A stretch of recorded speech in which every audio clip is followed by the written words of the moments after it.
So we've seen Caleb Williams get better every week. And media reports, guys like me are out here saying, hey, at a big meeting with the coaches, a come to Jesus meeting. But you look at film, slow, steady growth. Where's it coming from?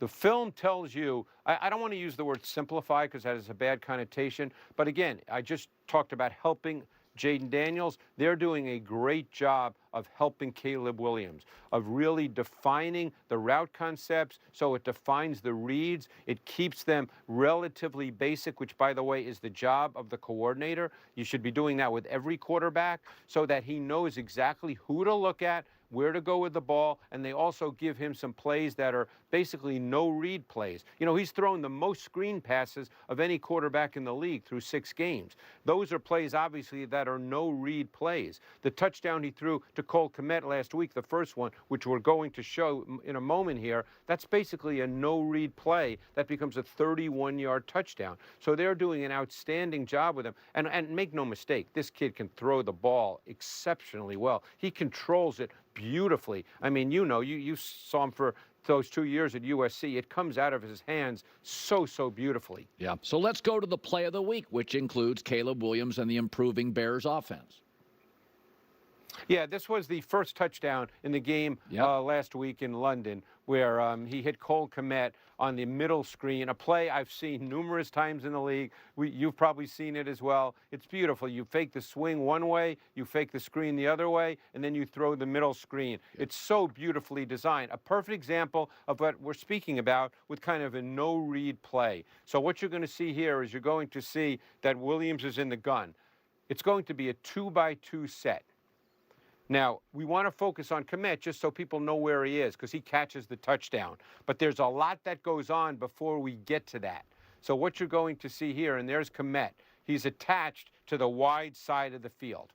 Now, you're going to see Keenan Allen is going to go into jet motion and then orbit motion. This has become a staple motion concept in the NFL. You see everybody do it. Okay, so he's going to go into this motion because he's the first part of this play, and the corner tracks him. Now, that's a pretty good indicator that you're going to get some man coverage. So he tracks him, and as I said, now it looks like it's going to be a swing to Allen because you can see Caleb Williams immediately look out that way, and that's a critical piece of the play. He has to turn his head and his eyes to Keenan Allen. That's the first part of the play. So now there's 2 stacked linebackers here. They're really the targets on this play. Now, the next thing we want to see is the right guard is pulling the other way away from Allen to the opposite side of the field. And again, we talked about those linebackers being the critical piece here. So what you want to see here is you're going to see Williams now. He's going to look to Swift as if there's going to be a screen to the other side of the field. And it's neither one of these plays, but look what happens with the linebackers. The eye discipline, they don't know where to look. You're targeting them. So what do you get? Kmet wide open in the middle of the field, and now this becomes, as I said, it's a no-read throw. This is the play. This is where he's throwing the ball based on the design of the play. So these are the kinds of things you do to help young quarterbacks, because now this is easy by NFL standards, Colin. It's relatively a simple play. So now Kmet obviously does a great job to score the touchdown, but this is how you help young quarterbacks. You get them comfortable. You don't ask them to do more than they can do early in their careers because the NFL is a different game than college football. Okay, so I really wanted to highlight this clip for honestly many reasons that I could use to talk about many other quarterbacks, but we're obviously going to talk about Caleb Williams. This, first off, it's funny because Travis O'Shea, subscriber of the channel, friend of the show, however you want to put it, was talking about this. He highlighted this play when it first happened, was saying, he immediately called out how beautiful was that play. That was all Shane Waldron. And right, that's essentially what Greg Cosell is saying here. And this is what I talk about all the time, about how important it is for a coach to simplify the offense and define the reads, right? Make it easy for the quarterback. And like Greg Cosell said, no matter who the quarterback is, it's not just for rookies. It doesn't matter who it is. It doesn't matter how great or how bad of a quarterback you are. That is what the coordinator is trying to do. And I talk about this, and I use words like easy throws, easy reads, whatever it may be. Sometimes no reads, like that one play.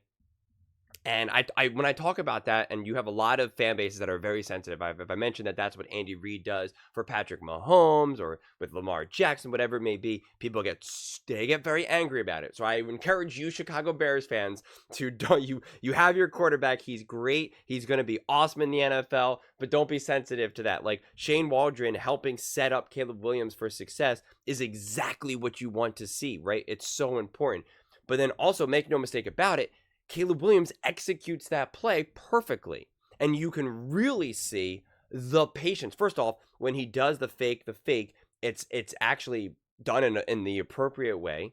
And then when it's time for him to throw to Cole Kmet, he doesn't rush. He waits. He waits, even though there's a defender that's kind of like, he bought on the fake, but he still has a second to kind of like, kind of rebound from it and kind of come back, but he still has the patience and then throws a perfect pass to Cole Kmet.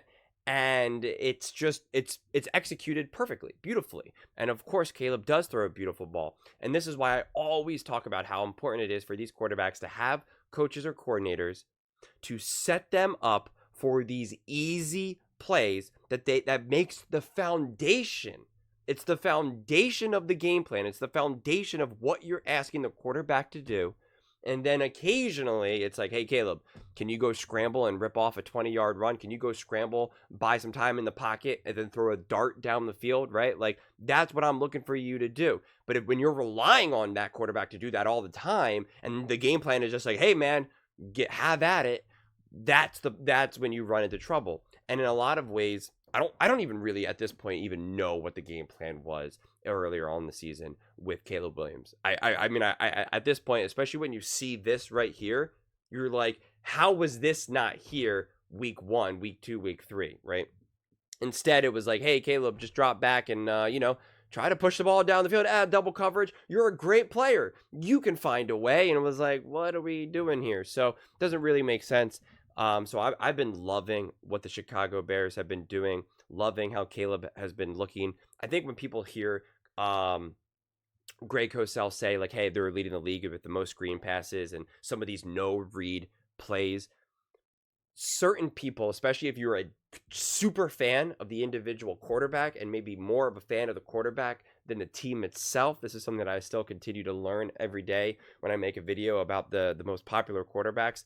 They take it as a sign as the quarterback is not that good, or it's actually more the coach, or they don't trust the quarterback. And that's why you could even hear Greg Cosell where he's like, I don't want to say simplify because that has a negative connotation. It's not negative connotation for me, okay? It's just the way it is. And it's how other athletes talk too and coaches talk. Like it's only people in the media and other fans take it negatively, right? Oh, they're the only ones. And whether it's because they just don't know, or whether because it means something meaner in other aspects in life, or, I don't know, but it's like, it's not. So to see that happen, and then to see still have the quarterback execute it to the best of his abilities and at a high level is exactly what you want to see. And again, this bears repeating, is that this is what you see Andy Reid consistently do for any of his quarterbacks, but especially Patrick Mahomes. And when Patrick Mahomes starts to kind of get out of whack and turning the ball over and all of that, you see Andy Reid reel in Patrick Mahomes and set him up for nice, easy plays like this. Exactly like this. So the fact that you now have your quarterback doing this, I'm talking about the Chicago Bears now and Caleb, and you have your coordinator on the same page and proving that not only does he, of course, know how to do this, but he can set up this quarterback now to do it, is a beautiful thing to see. And again, this is why I always talk about bad defenses not necessarily mattering against especially a rookie quarterback, because no matter how good that defense is, you can make the argument, okay, if it was a top defense, they wouldn't have bought on it. I disagree, right? Maybe they would have been able to see it coming a little bit. You could make that argument, but a play like that will most likely work no matter what defense you're playing, right? Maybe not every time, of course, but you're going to be able to get that. So that's why when I see a play like that executed beautifully, I'm just like, that's money right there. That's money. Those are the things that you're going to want to continue to build off of. And again, make things easy and simplified for Caleb Williams, just like you do for Josh Allen, just like you do for Joe Burrow, Patrick Mahomes, Tom Brady, Peyton Manning, every other quarterback under the sun. And I'm like, I'm not going to die on that hill. I'm going to stand on that hill, because people are so sensitive about those statements, which again, I thought that's what made me smile when Greg Cosell said it, because you could tell he maybe either made statements in the past that people got on him, or he just sees the conversations being had that people get very, very, very angry about, no matter who the quarterback is. And it's like, this is the job of the coordinator or the offensive head coach, right? Like, this is the job. This is what the game plan should always be. And part of me, I start to have anxiety, honestly, thinking about, like, because it's so obvious to me, and I think the NFL has to know this, and fans have to know this. And like, one day, like, isn't every football team just going to do this? And isn't every fan just going to know this? So there's going to be nothing for me to talk about. Greg Cosell is going to have nothing to talk about because everyone's just going to know. But yet that doesn't seem to be the case, right? People, either teams still don't do it, right? Or it's just a harder skill than it's led on to believe. So you really do need a top coordinator or a top coach.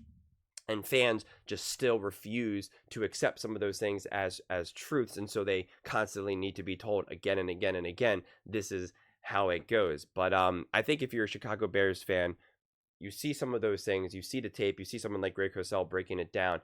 And it's exciting to know that not only do you have the quarterback, but you now have the right game plan and the coordinator who is now putting Caleb in a position to succeed. Because in the beginning of the season, it did seem divided. People were either quick to say Caleb is clearly not good enough, or they would say, what the heck, Shane Waldron's not doing good enough to set Caleb up. It really felt to me that it was like 50-50. Because if you talked about the coaching and Shane Waldron, people were like, ha ha ha, right, now it's the coaching and not Caleb. You know, you're a bunch of clowns. And if you blamed Caleb, the people would be like, what the heck, the coaches are awful, what do you, right? It was just, no matter what you said, you got the other half just kind of being like, oh, okay, you're making excuses now.